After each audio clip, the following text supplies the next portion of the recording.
Hello dear student, इस video में हम क्लास 10th इंग्लिश प्रोज का चैप्टर 3 यानी द गंगा का लाइन बाय लाइन करके हिंदी एक्सप्लेनेशन करना सीखेंगे। इस वीडियो में मैं आपको इस पूरे चैप्टर के एक एक लाइन का हिंदी अर्थ बताने के साथ साथ जो भी कठिन वर्ड्स रहेंगे उनका हिंदी अर्थ भी बताऊंगा, ताकि आपको इस चैप्टर का हिंदी एक्सप्लेनेशन अच्छे से समझ आ जाए। इस चैप्टर यानी द गंगा को पंडित जवाहरलाल नेहरू ने लिखा है। 14 नवंबर 1889 को जन्मे पंडित जवाहरलाल नेहरू जी सन 1947 में देश को आज़ाद होते ही स्वतंत्र भारत के प्रथम प्रधानमंत्री बने थे। ये बिना मंत्री पद ग्रहण किए सीधे प्रधानमंत्री बने थे। पंडित जवाहरलाल नेहरू बच्चों से बहुत अधिक प्रेम करते थे, इसीलिए भारत के प्रधानमंत्री यानी पंडित जवाहरलाल नेहरू जी उस समय बच्चों के बीच चाचा नेहरू के नाम से प्रसिद्ध थे, यानी बच्चे उनको चाचा नेहरू के नाम से जानते थे।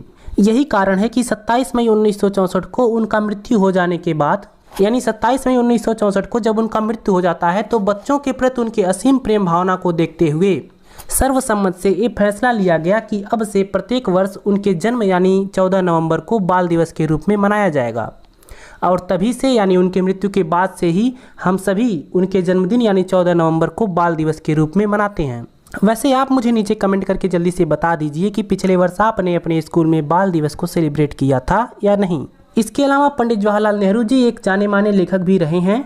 Discovery of India, glimpse of the world history, autobiography, ये सभी इनके द्वारा लिखित प्रसिद्ध पुस्तकों के नाम हैं।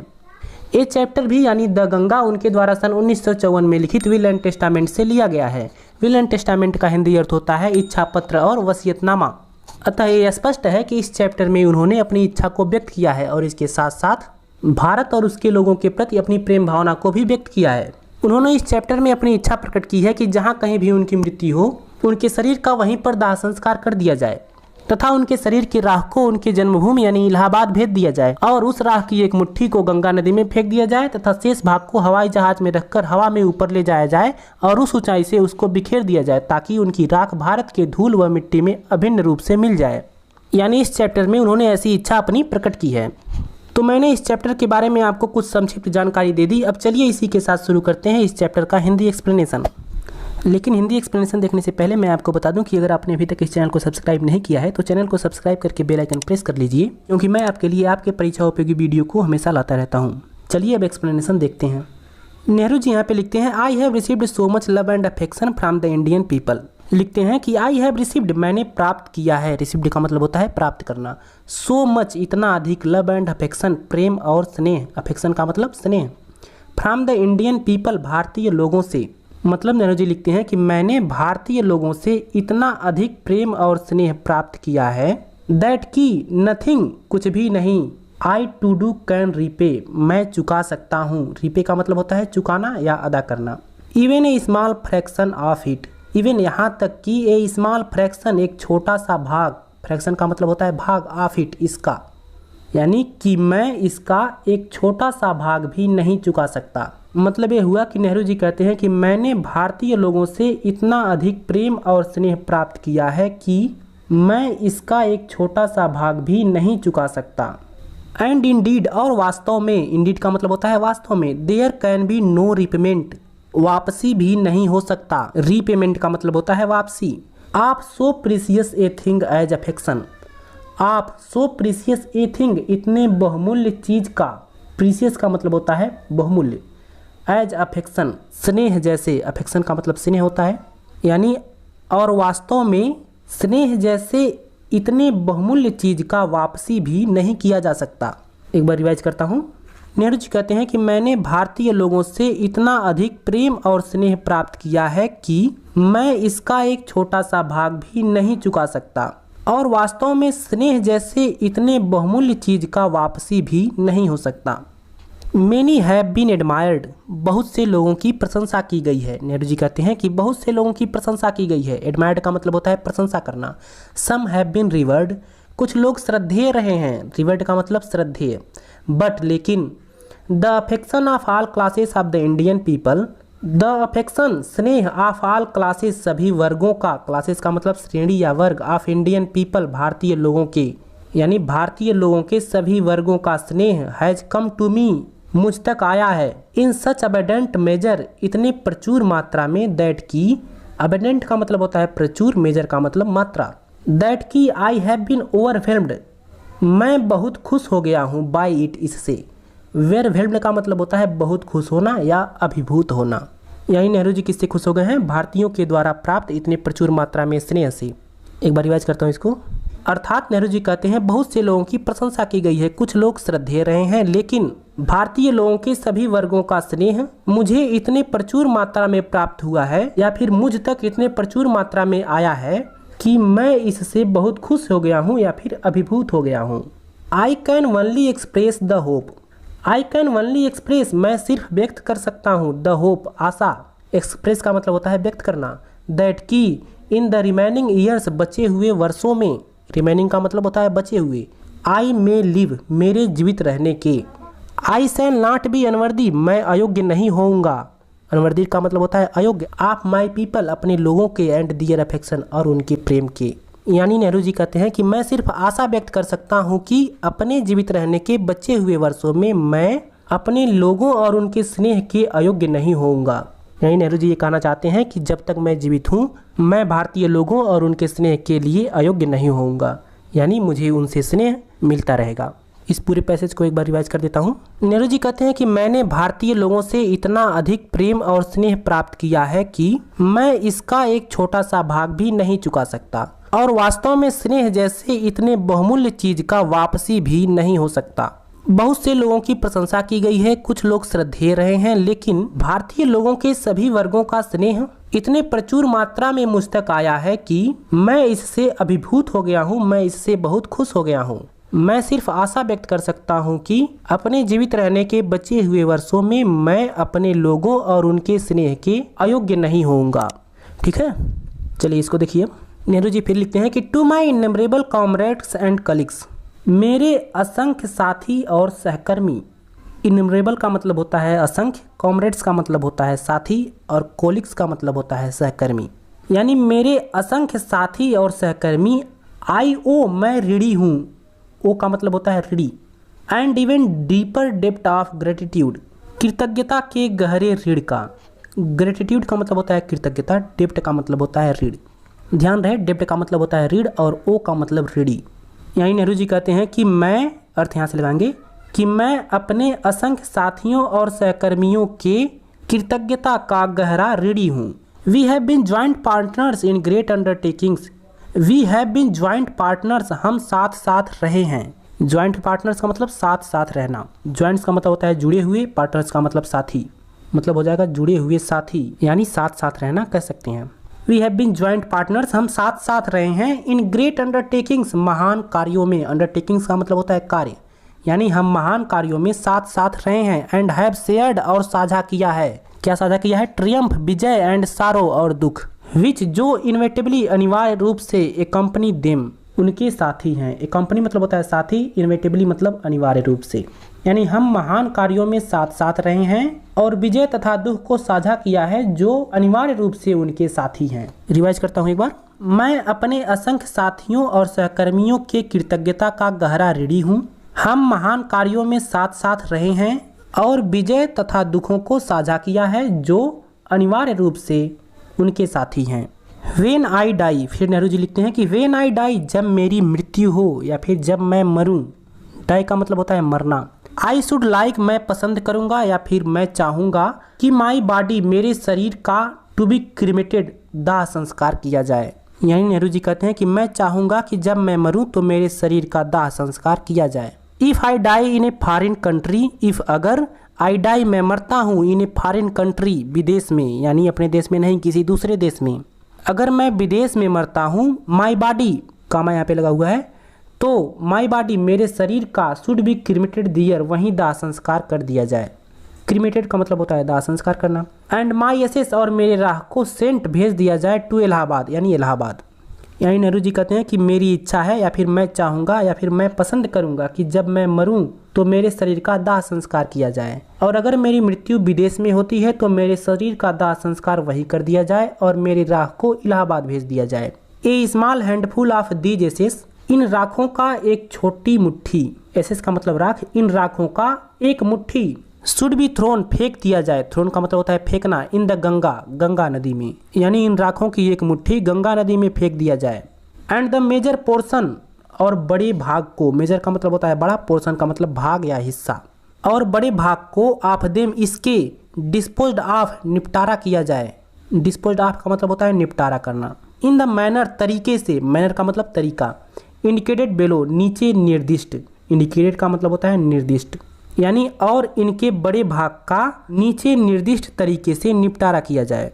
यानी नेहरू के कहने का मतलब ये है कि मेरे राख की एक मुट्ठी गंगा नदी में फेंक दिया जाए और इसके बड़े भाग को नीचे निर्दिष्ट तरीके से निपटाया जाए। बचे हुए राख का क्या करना है उन्होंने नीचे लिखा है, अभी आप देखेंगे। No part of these ashes, इन राखों का कोई भी हिस्सा नहीं, शुड बी रिटेन्ड बचा कर रखा जाए, आर प्रिजर्व्ड अथवा सुरक्षित रखा जाए। रिटेन्ड का मतलब होता है बचा कर रखना, प्रिजर्व्ड का मतलब सुरक्षित रखना, यानी इन राखों का कोई भी हिस्सा बचाकर अथवा सुरक्षित न रखा जाए। इस पैसेज को एक बार रिवाइज करता हूँ। इसमें नेहरू जी ने अपनी इच्छा व्यक्त की है। नेहरू जी कहते हैं कि मेरी इच्छा है कि जब मैं मरूँ तो मेरे शरीर का दाह संस्कार किया जाए, अगर मैं विदेश में मरता हूँ तो मेरे शरीर का दाह संस्कार वहीं कर दिया जाए और मेरे राख को इलाहाबाद भेज दिया जाए। इन राखों की एक मुट्ठी गंगा नदी में फेंक दिया जाए और इनके बड़े भाग को, यानी एक मुट्ठी निकालने के बाद जो राख बचेगी उसको ये बता रहे हैं, और इनके बड़े भाग को नीचे निर्दिष्ट तरीके से निपटाया जाए। इन राखों का कोई भी भाग बचाकर अथवा सुरक्षित न रखा जाए। My desire to have a handful of my ashes thrown in the Ganga at Allahabad. My desire to have, मेरी इच्छा है कि, डिजायर का मतलब इच्छा, मेरी इच्छा है कि ए हैंडफुल ऑफ माई एसेस, मेरे राख की एक मुट्ठी, हैंडफुल का मतलब मुट्ठी, एसेस मतलब राख, मैंने पहले भी आपको बताया। Thrown in the Ganga, Ganga नदी में फेंक दिया जाए, एट इलाहाबाद, इलाहाबाद के। यहीं नेहरू जी क्या इच्छा व्यक्त करते हैं, यहाँ पे लिखे हैं कि मेरी इच्छा है कि मेरे राख की एक मुट्ठी इलाहाबाद के गंगा में फेंक दिया जाए। हैज़ नो रिलीजियस सिग्निफिकेंस, किसी धार्मिक महत्व से नहीं। रिलीजियस का मतलब होता है धार्मिक, सिग्निफिकेंस का मतलब होता है महत्व, यानी जो राख गंगा नदी में फेंकने के लिए एक मुट्ठी कर रहे हैं जवाहरलाल नेहरू जी, उसको बताते हैं कि ये किसी धार्मिक महत्व से नहीं, बल्कि सो फार एज, क्योंकि आई एम कंसर्न, मैं इससे संबंधित हूँ। सो फार एज कंजक्शन है, इसका मतलब होता है जितना या फिर क्योंकि, और कंसर्न का मतलब होता है संबंधित। I have no religious sentiment in the matter, I have no religious sentiment, मेरी कोई धार्मिक भावना नहीं है, इन द मैटर, इस मामले में। सेंटिमेंट का मतलब भावना, मैटर का मतलब मामला, यानी इस मामले में मेरा कोई भी धार्मिक भावना नहीं है। यानी नेहरू जी कहते हैं कि मेरी इच्छा है कि मेरे राख की एक मुट्ठी इलाहाबाद के गंगा नदी में फेंक दिया जाए, किसी धार्मिक महत्व से नहीं, बल्कि ऐसा इसलिए क्योंकि मैं इससे संबंधित हूँ। इस मामले में मेरा कोई भी धार्मिक भावना नहीं है। चलिए आगे देखिए। I have been attached to the Ganga and the Jamuna rivers in Allahabad. यानी नेहरू जी कहते हैं कि आई हैव बीन अटैच्ड, मैं जुड़ा रहा हूँ। अटैच्ड का मतलब होता है जुड़े रहना। To the Ganga and the Jamuna rivers, Ganga और जमुना नदी से, इन इलाहाबाद, इलाहाबाद में। ईवर सिंस माई चाइल्डहुड, ईवर हमेशा, सिंस माई चाइल्डहुड अपने बचपन से ही। यानी नेहरू जी कहते हैं कि मैं बचपन से ही हमेशा इलाहाबाद में गंगा और जमुना नदी से जुड़ा रहा हूँ। As I have grown older, as जैसे जैसे आई हैव ग्रोन ओल्डर, मैं बड़ा होता चला गया। ग्रोन ओल्डर का मतलब बड़े होते जाना। दिस अटैचमेंट, यह जुड़ाव, यह लगाव, अटैचमेंट का मतलब जुड़ाव या लगाव, हैज आल्सो ग्रोन, भी बढ़ा है। यानी जैसे जैसे मैं बड़ा होता चला गया, यह जुड़ाव भी, यह लगाव भी बढ़ा है। आई हैव वॉच्ड, मैंने देखा है, वॉच का मतलब देखना। दियर वेरिंग मूड्स, इसके बदलते हुए स्वरूपों को। वेरिंग का मतलब बदलते हुए, मूड्स का मतलब स्वरूप। एज द सीजन चेंज्ड, बदलते हुए मौसमों के साथ। सीजन का मतलब मौसम, चेंज का मतलब बदलते हुए। यानी नेहरू जी कहते हैं कि मैंने बदलते हुए मौसमों के साथ इसके बदलते हुए स्वरूपों को देखा है। किसके बदलते हुए स्वरूपों को? गंगा नदी के। यही नेहरू जी बता रहे हैं कि बदलते हुए मौसमों के साथ गंगा नदी या फिर जमुना नदी किस तरह अपने स्वरूपों को बदलती है, उसको इन्होंने देखा है। जैसे बरसात में बाढ़ आ जाना और गर्मी में सूखे रहना, इस तरह से बदलते हुए मौसमों में उन्होंने इसके बदलते हुए स्वरूपों को देखा है। एंड हैव ऑफन थॉट, और प्रायः विचार किया है। ऑफन का मतलब प्रायः, थॉट का मतलब विचार करना या फिर सोचना। और प्रायः विचार किया है ऑफ द हिस्ट्री, इसके इतिहास को। एंड मिथ, और पौराणिक कथाओं को। मिथ का मतलब होता है पौराणिक कथा। एंड ट्रेडिशन, और परंपराओं को। एंड सॉन्ग, गीत को। एंड स्टोरी, और कहानी को। दैट, जो। Have become attached to them, इससे जुड़े हुए हैं। थ्रो द लॉन्ग एजेस, लंबे समय से। एंड, और। बिकेम पार्ट, भाग बन गए हैं। ऑफ दियर फॉलोइंग वाटर्स, इसके बहते हुए जलों के। यानी नेहरू जी कहते हैं कि मैंने बदलते हुए मौसमों के साथ इसके बदलते हुए स्वरूपों को देखा है और प्रायः इसके इतिहास और पौराणिक कथा और परंपरा और गीत और कहानी पर विचार किया है। जो इससे लंबे समय से जुड़े हुए हैं और इसके बहते हुए जलों का, इसके बहते हुए पानियों का भाग बन गए हैं। यानी इस पैसेज में नेहरू जी किस तरह से गंगा नदी से जुड़ गए हैं उसको बताते हैं। वे यहाँ पे लिखते हैं कि मैं बचपन से ही हमेशा इलाहाबाद में गंगा और जमुना नदी से जुड़ा रहा हूँ और जैसे जैसे मैं बड़ा होता चला गया यह जुड़ाव भी, यह लगाव भी बढ़ता गया। मैंने बदलते हुए मौसमों के साथ इसके बदलते हुए स्वरूपों को देखा है। और लिखते हैं कि और मैंने प्रायः इसके इतिहास, पौराणिक कथा और परंपरा और सांग यानी गीत और कहानी पर विचार किया है जो लंबे समय से इसके साथ जुड़ गए हैं और इसके बहते हुए जलों का, इसके बहते हुए पानियों का भाग बन गए हैं। चलिए आगे देखिए। The Ganga specially is the river of India.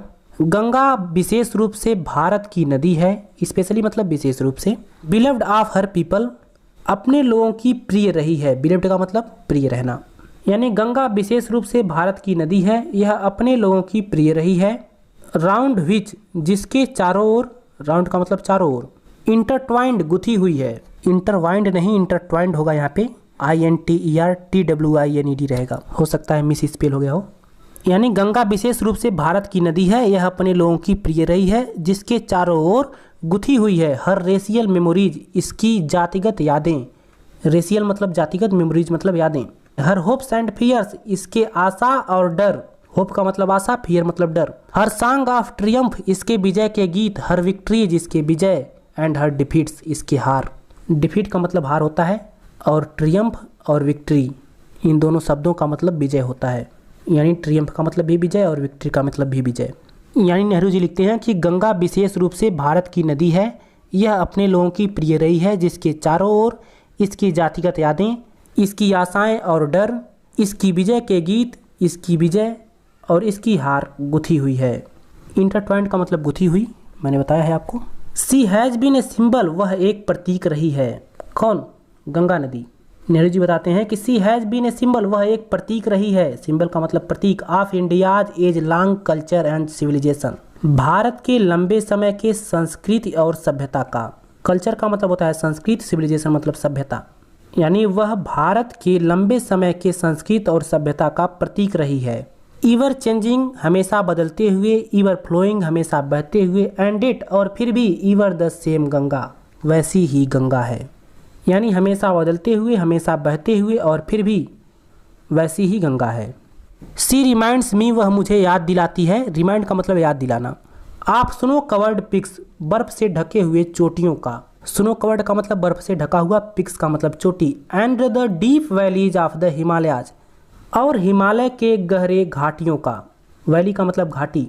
यानी नेहरू जी कहते हैं कि वह मुझे हिमालय के गहरी घाटियों और बर्फ से ढकी हुई चोटियों का याद दिलाती है। कौन याद दिलाती है? गंगा नदी।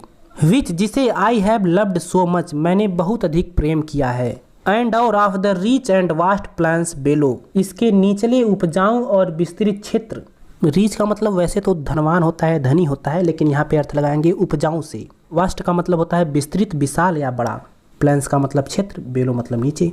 यानी और इसके निचले उपजाऊ और विस्तृत क्षेत्र। Where my life and work, जहाँ मेरे जीवन और कार्य हैव बीन कास्ट, ढले हुए हैं। कास्ट का मतलब होता है ढला हुआ। यानी पंडित जवाहरलाल नेहरू जी बताते हैं जो गंगा नदी का निचला, विस्तृत और उपजाऊ क्षेत्र है, वहाँ पे इनका जीवन और कार्य ढला हुआ है। एक बार इसको फिर से रिवाइज करता हूँ। नेहरू जी गंगा नदी के बारे में बताते हुए लिखते हैं कि गंगा नदी विशेष रूप से भारत की नदी है, यह अपने लोगों की प्रिय रही है, जिसके चारों ओर इसकी जातिगत यादें, इसकी आशाएं और भय, इसकी विजय के गीत, इसकी विजय और इसकी हार गुथी हुई है। वह भारत के लंबे संस्कृति और सभ्यता की प्रतीक रही है, हमेशा बदलती हुई, हमेशा बहती हुई और फिर भी वैसी ही गंगा है। वह मुझे हिमालय के गहरी घाटियों और इसके बर्फ से ढके हुए चोटियों का याद दिलाती है, जिसे मैंने बहुत अधिक प्रेम किया है, और इसके निचले उपजाऊ और विस्तृत क्षेत्र, जहाँ मेरे जीवन और कार्य ढले हुए हैं। आगे देखिए। Smiling and dancing in the morning sunlight and dark and gloomy and full of mystery as the evening shadows fall. Smiling मुस्कुराती रहती है, एंड डांसिंग और नाचती रहती है। स्माइल का मतलब होता है मुस्कुराना, डांस का मतलब नाचना। इन द मॉर्निंग सनलाइट, प्रातःकालीन सूर्य के प्रकाश में। मॉर्निंग का मतलब सुबह, सवेरा या प्रातःकाल। सनलाइट का मतलब सूर्य का प्रकाश। यानी प्रातःकालीन सूर्य के प्रकाश में यह नाचती और मुस्कुराती रहती है। एंड डार्क, और अंधकारमय। एंड ग्लूमी, और उदास। ग्लूमी का मतलब उदास। एंड फुल ऑफ और भर जाती है मिस्ट्री रहस्य से। एज जैसे ही इवनिंग शैडोज शाम की छाया फाल गिरती है, यानी जैसे ही शाम की छाया गिरती है, यानी जैसे ही शाम होता है यह अंधकार में उदास और रहस्य से भर जाती है। यानी नेहरू जी गंगा नदी के बारे में बताते हुए लिख रहे हैं कि यह प्रातःकालीन सूर्य के प्रकाश में नाचती और मुस्कुराती रहती है, और जैसे ही शाम की छाया गिरती है, यानी जैसे ही शाम हो जाता है यह अंधकार में उदास और रहस्य से भर जाती है। A narrow slow and graceful stream in winter. A narrow एक पतली, नैरो का मतलब होता है पतली या संकरी। ए नैरो एक पतली, स्लो मंद गति से चलने वाली यानी धीरे चलने वाली, एंड ग्रेसफुल स्ट्रीम और सुंदर धारा। ग्रेसफुल का मतलब सुंदर, स्ट्रीम का मतलब धारा। इन विंटर जाड़े में, यानी जाड़े में यह एक पतली धीरे चलने वाली और सुंदर धारा बनाती है। एंड और ए वास्ट रोरिंग थिंग, एक विशाल गर्जन करने वाली वस्तु। वास्ट का मतलब विशाल, रोर का मतलब गर्जन करना या दहाड़ना। एक विशाल गर्जन करने वाली वस्तु ड्यूरिंग द मानसून, मानसून के दौरान, ड्यूरिंग मतलब के दौरान, यानी मानसून के दौरान यह एक विशाल गर्जन करने वाली वस्तु बन जाती है। ब्रॉड बोसम्ड, चौड़ी छाती वाली। ब्रॉड बोसम्ड का मतलब होता है चौड़ी छाती वाली।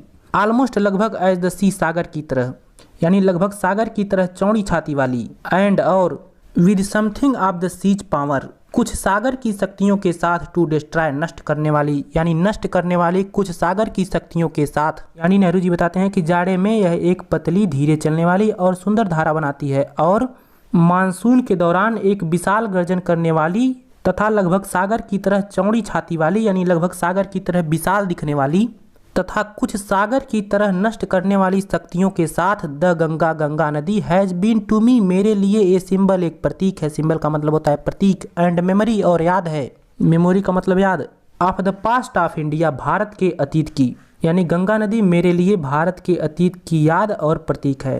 रनिंग इनटू द प्रेजेंट, जो वर्तमान में चल रही है। रनिंग यानी चल रही है, इनटू द प्रेजेंट वर्तमान में, यानी जो वर्तमान में चल रही है। एंड फ्लोइंग और बह रही है, फ्लो मतलब होता है बहना। ऑन द ग्रेट ओशियन, महान महासागर में। ऑफ द फ्यूचर, भविष्य के, यानी जो वर्तमान में चल रही है और भविष्य के महान महासागर में बह रही है।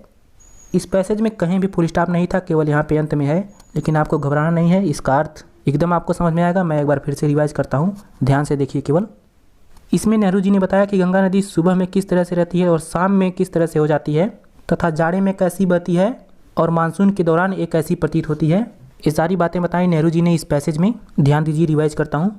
प्रातःकालीन सूर्य के प्रकाश में यह मुस्कुराती और नाचती रहती है, और जैसे ही शाम की छाया गिरती है, यानी जैसे ही शाम हो जाता है, यह अंधकार में उदास और रहस्य से भर जाती है। जाड़े में यह एक पतली मंद गति से चलने वाली, यानी धीरे चलने वाली और सुंदर धारा बनाती है, और मानसून के दौरान यह एक विशाल गर्जन करने वाली वस्तु लगभग सागर की तरह चौड़ी छाती वाली, यानी सागर की तरह विशाल दिखने वाली, और कुछ सागर के नष्ट करने वाली शक्तियों के साथ। यह गंगा मेरे लिए भारत के अतीत की याद और एक प्रतीक है, जो वर्तमान में चल रही है और भविष्य के महान महासागर की ओर बह रही है। चलिए, क्लियर हो गया होगा, अब आगे देखिए। एंड दो और यद्यपि, दो का मतलब होता है यद्यपि। आई हैव डिस्कार्डेड, मैंने छोड़ दिया है। डिस्कार्डेड का मतलब होता है छोड़ देना या त्याग देना। मच ऑफ, बहुत से पास्ट ट्रेडिशन, पुराने परंपराओं को। एंड कस्टम और रीति रिवाजों को। ट्रेडिशन का मतलब परंपरा होता है और कस्टम का मतलब रीति रिवाज। यानी नेहरू जी बता रहे हैं कि और यद्यपि मैंने बहुत से पुराने परंपराओं और रीति रिवाजों को छोड़ दिया है। एंड और एन एनेक्सियस, एक चिंता है। दैट की, एनेक्सियस का मतलब चिंता होता है, और एक चिंता है कि India should read herself, India यानी भारत, शुड रीड हरसेल्फ, मुक्त हो जाए यानी छुटकारा पा जाए। रीड का मतलब होता है मुक्त होना या छुटकारा पाना, यानी भारत छुटकारा पा जाए। ऑफ ऑल साइकिल्स, सभी बंधनों से। साइकिल्स का मतलब होता है बंधन या जंजीर। दैट, जो बिंड एंड कांस्ट्रेन हर, इसे बांधे और जकड़े रखे हैं। बिंड का मतलब बांधना, कांस्ट्रेन का मतलब होता है जकड़ना या कैद करना। जो इसे बांधे और जकड़े रखे हैं। एंड डिवाइडेड, और विभाजन करते हैं हर पीपल, इसके लोगों में, यानी और इसके लोगों में विभाजन करते हैं, यानी इसमें फूट डालते हैं। एंड सप्रेस, और दबाते हैं। सप्रेस का मतलब होता है दबाना। वास्ट नंबर ऑफ देम, इसके विशाल संख्या को, यानी जो भारत में बड़ी संख्या में रहने वाले लोग हैं इसको दबाते हैं। सप्रेस यानी दबाते हैं। एंड प्रिवेंट, और रोकते हैं। प्रिवेंट का मतलब होता है रोकना। द फ्री डेवलपमेंट, स्वतंत्र विकास को। फ्री मतलब स्वतंत्र, डेवलपमेंट मतलब विकास। एंड प्रिवेंट, और रोकते हैं। द फ्री डेवलपमेंट, स्वतंत्र विकास को। ऑफ द बॉडी, शरीर के। एंड द स्पिरिट, और आत्मा के। स्पिरिट का मतलब आत्मा होता है। यानी नेहरू जी कहते हैं कि और यद्यपि मैंने बहुत से पुरानी परंपराओं और रीति रिवाजों को छोड़ दिया है। और एक चिंता है कि भारत उन सभी बंधनों से छुटकारा पा जाए, उन सभी बंधनों से मुक्त हो जाए जो इसे बांधे और जकड़े रखे हैं और इसके लोगों में विभाजन करते हैं, यानी इसके लोगों में फूट डालते हैं और इसके बड़ी संख्या को दबाते हैं और शरीर तथा आत्मा के स्वतंत्र विकास को रोकते हैं। दो यद्यपि आई सीक, मैं खोजता हूँ, ऑल दिस, ये सभी, यानी यद्यपि मैं ये सभी खोजता हूँ। नेहरू जी कह रहे हैं कि यद्यपि मैं ये सभी खोजता हूँ, क्या खोजता हूँ, यानी भारत उन सभी बंधनों से मुक्त हो जाए जो इसे बांधे और जकड़े रखे हैं तथा इसके लोगों में विभाजन करते हैं, यानी फूट डालते हैं तथा इसके बड़ी संख्या को दबाते हैं और उनके शरीर तथा आत्मा के स्वतंत्र विकास को रोकते हैं। ये सभी चीज़ें नेहरू जी कहते हैं कि दो यद्यपि आई सीक, मैं खोजता हूँ, ऑल दिस, ये सभी, येट, फिर भी, आई डू नॉट विश, मैं इच्छा नहीं करता, to cut myself off, स्वयं को अलग करने का, कट ऑफ का मतलब अलग करना, माई सेल्फ यानी स्वयं को, फ्रॉम दैट पास्ट, उस अतीत से, कम्प्लीटली, संपूर्ण रूप से। यानी नेहरू जी कहते हैं कि यद्यपि मैं ये सभी खोजता हूँ, क्या, जो मैंने अभी आपको ऊपर बताया, यद्यपि मैं ये सभी चीजें खोजता हूँ, फिर भी मैं स्वयं को उस अतीत से संपूर्ण रूप से अलग नहीं करना चाहता। इसको देखिए अब फिर नेहरू जी लिखते हैं कि आई एम प्राउड ऑफ, मुझे गर्व है, दैट ग्रेट हेरिटेंस, उस महान विरासत पर। हेरिटेंस का मतलब होता है विरासत, यानी नेहरू जी बताते हैं कि मुझे उस महान विरासत पर गर्व है, दैट जो हैज बीन, हमारी रही है, एंड इज, हमारी है, आवर्स, हमारी रहेगी। यही नेहरू जी कहते हैं कि मुझे उस महान विरासत पर गर्व है जो हमारी रही है, हमारी है और हमारी रहेगी। एंड और, आई एम कॉन्शियस, मैं सचेत हूँ, कॉन्शियस का मतलब होता है सचेत, दैट की, आई टू, मैं भी, लाइक ऑल ऑफ अस, उन सभी की तरह, लाइक मतलब के तरह, कि मैं भी उन सभी की तरह, आई एम ए लिंक, एक कड़ी हूँ, इन द अनब्रोकन चैन, इस अटूट श्रृंखला में। अनब्रोकन का मतलब होता है जो टूटा न हो, यानी अटूट, चैन का मतलब श्रृंखला। यानी नेहरू जी कहते हैं कि मैं सचेत हूँ कि मैं भी उन सभी की तरह इस अटूट श्रृंखला में एक कड़ी हूँ। विच, जो, गोज बैक, लौटती है, गो बैक का मतलब होता है लौटना, to the dawn of history, इतिहास के उषा काल से, डान का मतलब होता है उषा काल, in the immemorial past of India, Bharat के पुरातन अतीत में। इमेमोरियल का मतलब होता है पुरातन, यानी जो भारत के पुरातन अतीत में इतिहास के उषा काल से लौटती है। यानी नेहरू जी कहते हैं कि मुझे उस महान विरासत पर गर्व है जो हमारी रही है, हमारी है और हमारी रहेगी, और मैं सचेत हूँ कि मैं भी उन सभी की तरह इस अटूट श्रृंखला में एक कड़ी हूँ जो भारत के पुरातन अतीत में इतिहास के उषा काल से लौटती है। दैट चैन, वह श्रृंखला या फिर उस श्रृंखला को, आई वुड नॉट ब्रेक, मैं नहीं तोड़ूंगा, ब्रेक का मतलब तोड़ना होता है। यानी नेहरू जी कहते हैं कि उस श्रृंखला को मैं नहीं तोड़ूंगा, फॉर आई ट्रेजर इट, क्योंकि मैं इसे बहुमूल्य मानता हूँ। ट्रेजर का मतलब होता है खजाना या बहुमूल्य मानना। एंड सीक, और लेता हूँ इंस्पिरेशन, प्रेरणा, फ्रॉम इट, इससे।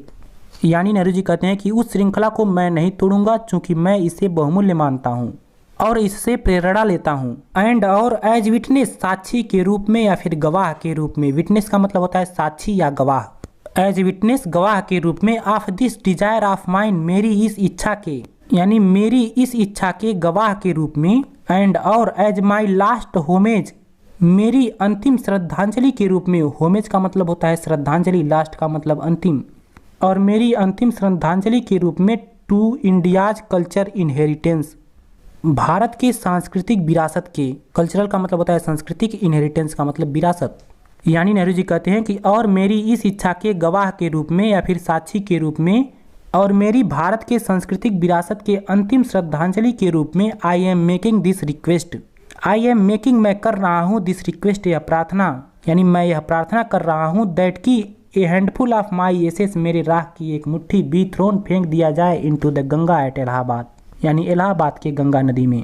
टू बी कैरीड, ले जाने के लिए, टू द ग्रेट ओशियन, महान महासागर तक, दैट जो, वासेस, धोता है, इंडियाज सोर्स, भारत के सागर तटों को। सोर का मतलब होता है सागर तट। यानी नेहरू जी लिखते हैं कि मेरी इस इच्छा के गवाह के रूप में या फिर मेरी इस इच्छा के साक्षी के रूप में और मेरी भारत के सांस्कृतिक विरासत के अंतिम श्रद्धांजलि के रूप में मैं यह प्रार्थना कर रहा हूँ कि मेरे राख की एक मुट्ठी इलाहाबाद के गंगा में महान महासागर तक ले जाने के लिए फेंक दिया जाए, जो भारत के सागर तटों को धोता है। एक बार इसको पूरा रिवाइज करता हूँ। और यद्यपि मैंने बहुत सी पुरानी परंपराओं और रीति रिवाजों को छोड़ दिया है और एक चिंता है कि भारत उन सभी बंधनों से मुक्त हो जाए जो इसे बांधे और जकड़े रखे हैं तथा इसके लोगों में विभाजन करते हैं तथा इसके बड़ी संख्या को दबाते हैं और शरीर तथा आत्मा के स्वतंत्र विकास को रोकते हैं। यद्यपि मैं ये सभी खोजता हूँ, फिर भी मैं अपने आप को उस अतीत से संपूर्ण रूप से अलग नहीं करना चाहता। मुझे उस महान विरासत पर गर्व है जो हमारी रही है, हमारी है और हमारी रहेगी। और मैं सचेत हूँ कि मैं भी उन सभी की तरह इस अटूट श्रृंखला में एक कड़ी हूँ जो भारत के पुरातन अतीत में इतिहास के उषा काल से लौटती है। उस श्रृंखला को मैं नहीं तोड़ूंगा, चूँकि मैं इसे बहुमूल्य मानता हूँ और इससे प्रेरणा लेता हूँ। और मेरी इस इच्छा के गवाह के रूप में और मेरी भारत के सांस्कृतिक विरासत के अंतिम श्रद्धांजलि के रूप में मैं यह प्रार्थना कर रहा हूँ कि मेरे राख की एक मुट्ठी इलाहाबाद के गंगा नदी में महान महासागर तक ले जाने के लिए फेंक दिया जाए, जो भारत के सागर तटों को धोता है। इसको देखिए, the major portion of my ashes, मेरे राख का बड़ा भाग। मेजर का मतलब बड़ा होता है, पोर्शन का मतलब भाग। यानी नेहरू जी बताते हैं कि मेरे राख का बड़ा भाग, हाउएवर हालांकि, हाउएवर का मतलब होता है हालांकि, बी डिस्पोज्ड ऑफ, निपटारा किया जाए। डिस्पोज्ड ऑफ का मतलब निपटारा करना, अदरवाइज अन्य तरीके से, यानी किसी दूसरे तरीके से। यानी नेहरू जी बता रहे हैं कि हालांकि मेरे राख के बड़े भाग को किसी अन्य तरीके से निपटाया जाए। यानी एक मुट्ठी राख जब गंगा नदी में फेंक दिया गया, उसके बाद जो राख बचे उसको बताते हैं कि क्या किया जाए उस राख का। देखिए आगे अभी आपको पता चल जाएगा। आई वांट, मैं चाहता हूँ, दीज, इन सब को, टू बी कैरीड, ले जाया जाए। कैरी का मतलब होता है ले जाना। हाई अप, ऊंचाई पर, इनटू द एयर, हवा में। इन एन एरोप्लेन, एक हवाई जहाज में। यानी नेहरू जी कहते हैं कि मैं चाहता हूँ कि इन सब को हवाई जहाज में रहकर हवा में ऊंचाई पर ले जाया जाए। एंड, और स्कैटर्ड, बिखेर दिया जाए। स्कैटर्ड का मतलब होता है बिखेर देना। फ्रॉम दैट हाइट, उस ऊंचाई से, ओवर द फील्ड्स, खेतों के ऊपर। वेयर, जहां, द पीजेंट्स, किसान ऑफ इंडिया, भारत के, यानी जहां भारत के किसान टॉयल, परिश्रम करते हैं। टॉयल का मतलब होता है परिश्रम करना और पीजेंट्स का मतलब होता है किसान।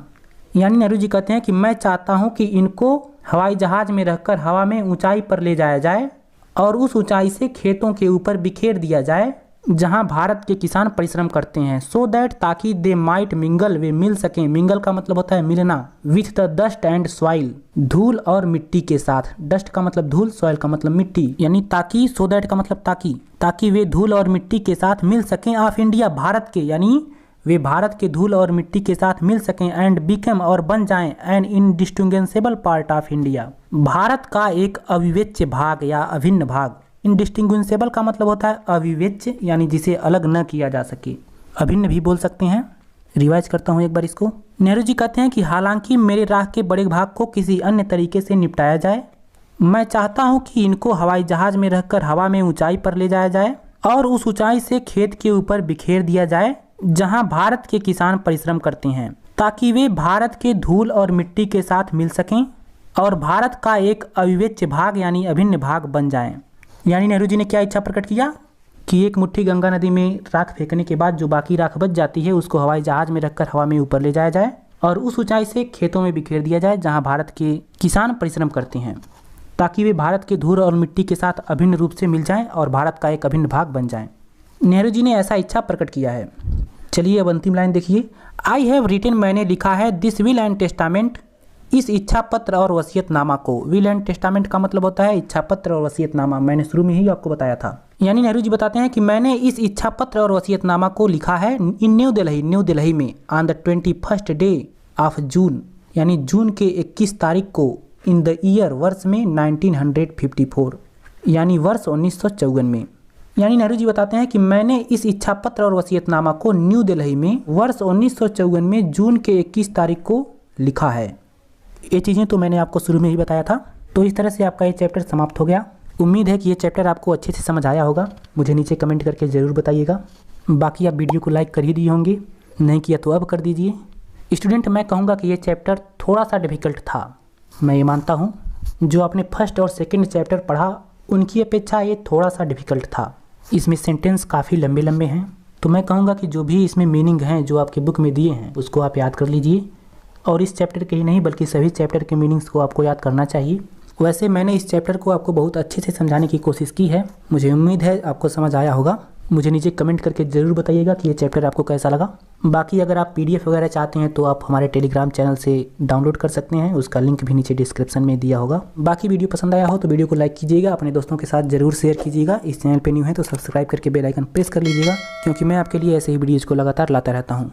तो चलिए स्टूडेंट, चैनल को सब्सक्राइब कर लीजिएगा। मैं फिर आपसे मुलाकात करूँगा एक नए वीडियो में नए टॉपिक के साथ। तब तक के लिए दीजिए इजाज़त। धन्यवाद।